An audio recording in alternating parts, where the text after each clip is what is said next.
father became ill, had a stroke 1964, and after then things just changed for my family. From the lights I was seeing in the town to darkness in the village. It wasn't joyful, but we coped. The house in Enugu then was Railway House, Nigerian Railway Corporation House. It's artisan quarters it was called then. So we are taking home. They came back 66 after we started school. They came back, but I can't remember when, but sometime that 66 everybody came back. It wasn't long the war broke out. Do you remember just before the war hearing about some of the news of the massacres and things that have been happening in the north? Did any of that information? Yes, I had because I was close to my dad. When he was sick, I was always by his side. We are talking about our people being killed in the north, and that's one of the reasons actually we had to come back sharply. I think they came back probably earlier than they should have. Because things were unsafe in Enugu. Yeah, because Enugu, is close to that side, north side as well. They said Kano, Kaduna, they were killing our people. Opening a pregnant woman's tummy, killing the child, killing the woman. But do you know why this was happening? As a child, that's what I was hearing, but this is the rumor. What I was hearing, my dad, and I was always going to my dad to the town or where to collect his pension, pick up his pension. So that was the rumor all over the place. They were scared. We were coming back from the north, coming back from where they were, wherever they are, coming back unplanned until what happened when the war actually broke out? Yeah, people from the rivers as well. River State started killing the Igbo people as well, taking their houses, their properties. I thought that they were all in, the rivers, they were poisoned. So that was how the whole thing escalated, and the war started getting far and farther to our end. So by then my father was unwell, and everything was focusing on him to get well. All the money they had, some properties they have, they sold it. My father used to have some things in Port Harcourt, then everything was sold for him to recover, but nothing was, you know what stroke is like. And it was the acute one. So one part of his body, from head to toe, was dead. So it wasn't a very good experience. It got to a stage, because I was the grown-up one around. After we went to where they call Obote Awara, it's a way to Port Harcourt, in a village, one remote village. And my senior sister took us, me and Frank, there. They lived there for some time. They go and do what is called fatigue. The Biafran soldiers were there. And before then, I started. This woman in the village, is called her Mama Soldier. She used to train young militias. I joined them. Even my parents didn't know. I joined them. They were training us, So I got experience about firearms, or they train us with hands and how to defend ourselves. Defend ourselves. Or even when somebody has a knife, how we can defend ourselves. Somebody have a gun, how we can defend ourselves. We are being taught, They didn't give us gun, but if you have a gun, you have to defend yourself from someone who has a gun. A lot of our boys are being killed. A lot of our boys are in the soldier. Even boys as young as 15, 16, we are joining the army then. So even the girls, some girls joined. So they were training us. That time, We at 11, 12. People at 10, 11, 12. They are training us. If you are bold, you want to join. I was a bold child. I joined them. My mom didn't know. I went for the training. They were okay, father, because the mama soldier from their side, from mom their side. My mom screamed. Then my father screamed as well. He said that then father forced me to be staying near him. So when I followed Auntie Chinedu to this market called Obote and our village, it's called it fatigue. You have to work for the soldiers, harvest the yams. You get, if you carry about 3 times, they give you one basin. They keep 2. If you fry gari, 3 basins, you take 1, they keep 2. So when we were able to get all those things, Auntie Chinedu and one of my auntie called Selena was there. When they get in, so me and Frank had to go. She took us there, and we followed them a few times. There was a time we saw the Nigerian soldiers. Because I had that kind of training in the village, I was able to run. I was able to defend myself and run. If I did not get that kind of experience in the village, maybe they would have caught me. We went to work for the Biafran army, remember? But Nigerian army, some of them managed to cross the water, enter that side. So after that incident, me and Frankie left to the village.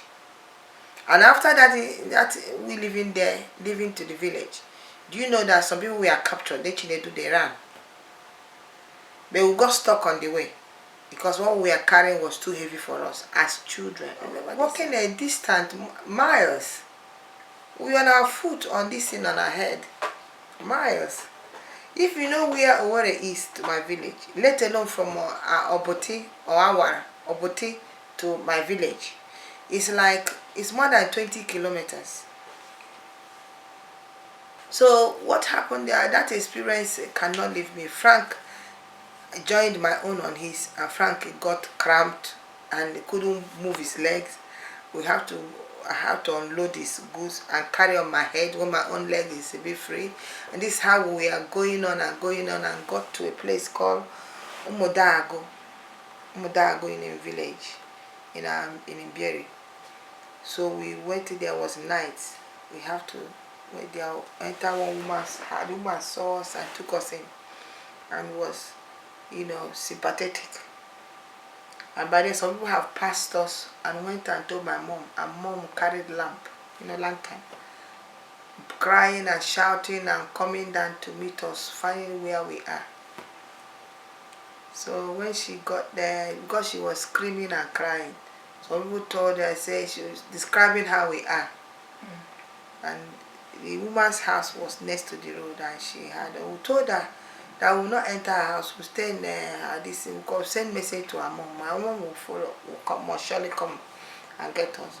Eventually, was quite long. My mom came, and this woman carried all those things. I just gave us small to carry. I was made permanently staying with my daddy wouldn't let me move after that, go anywhere again.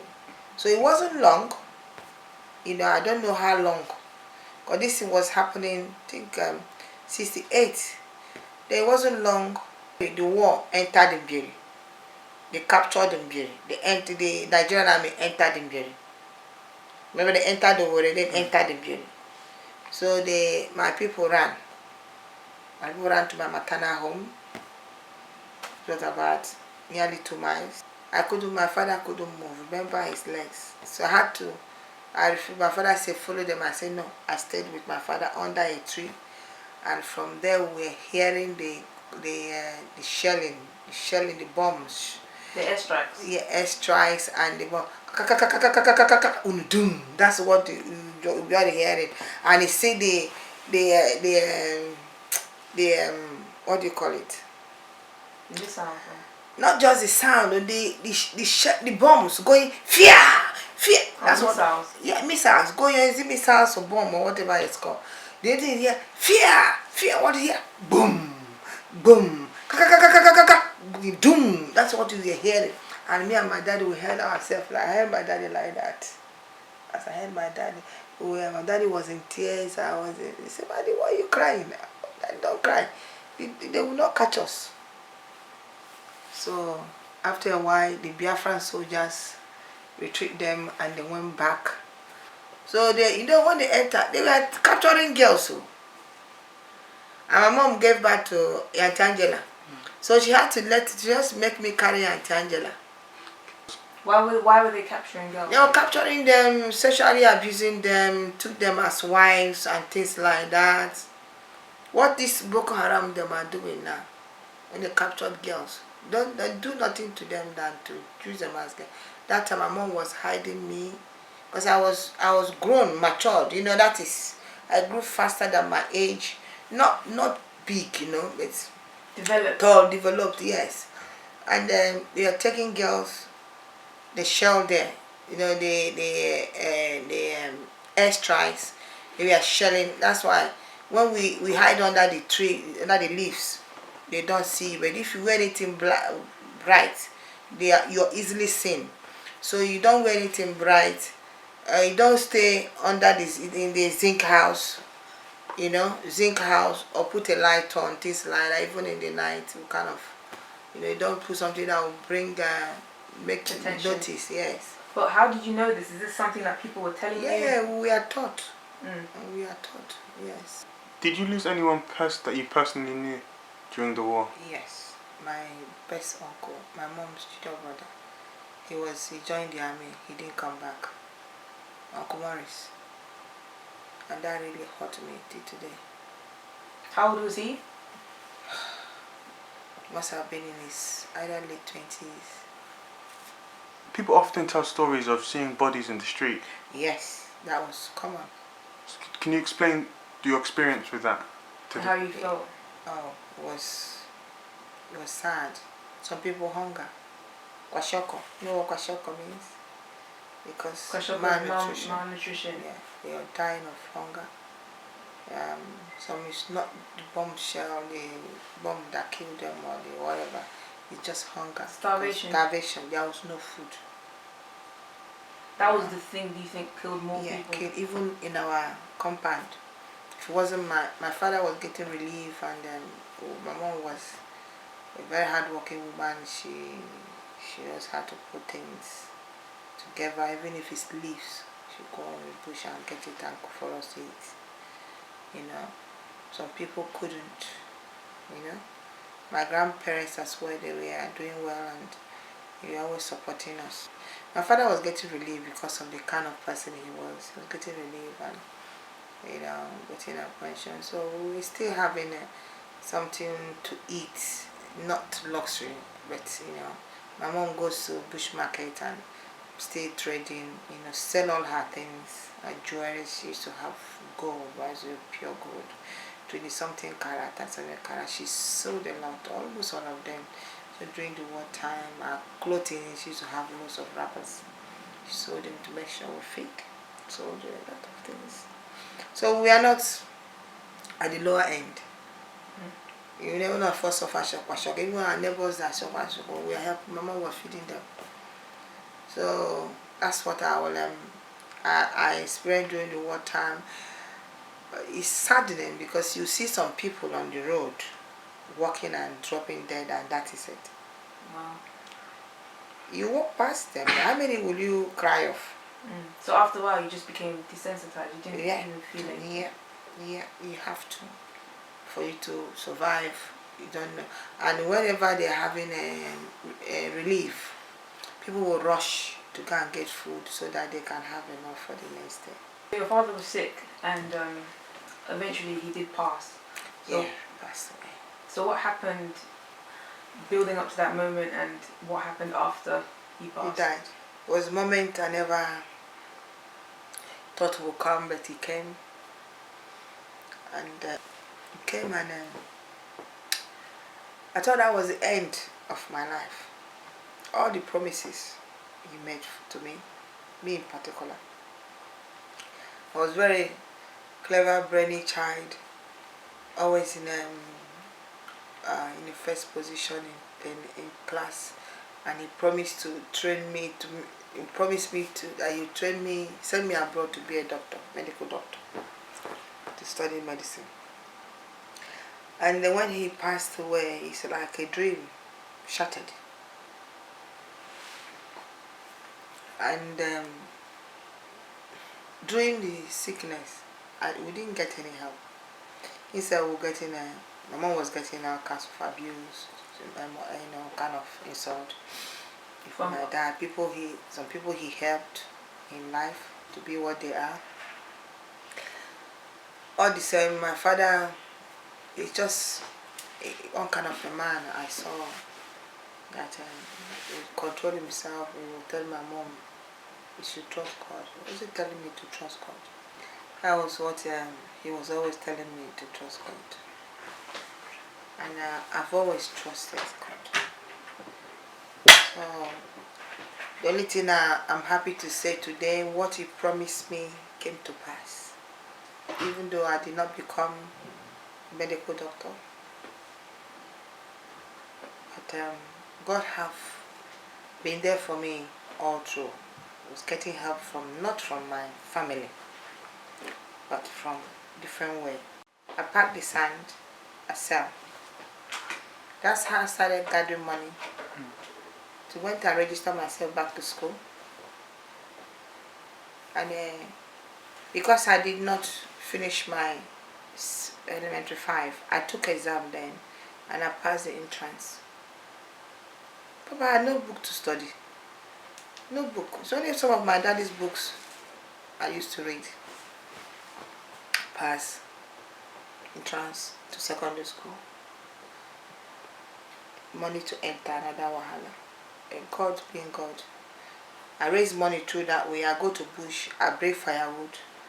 I'll gather firewood for my mom to sell. Mama and a pity, these snacks mom sells and cook it and sell. It was tug of war.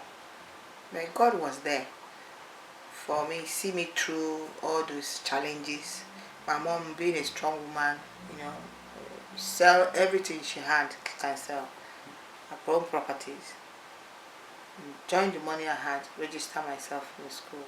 I'll come again.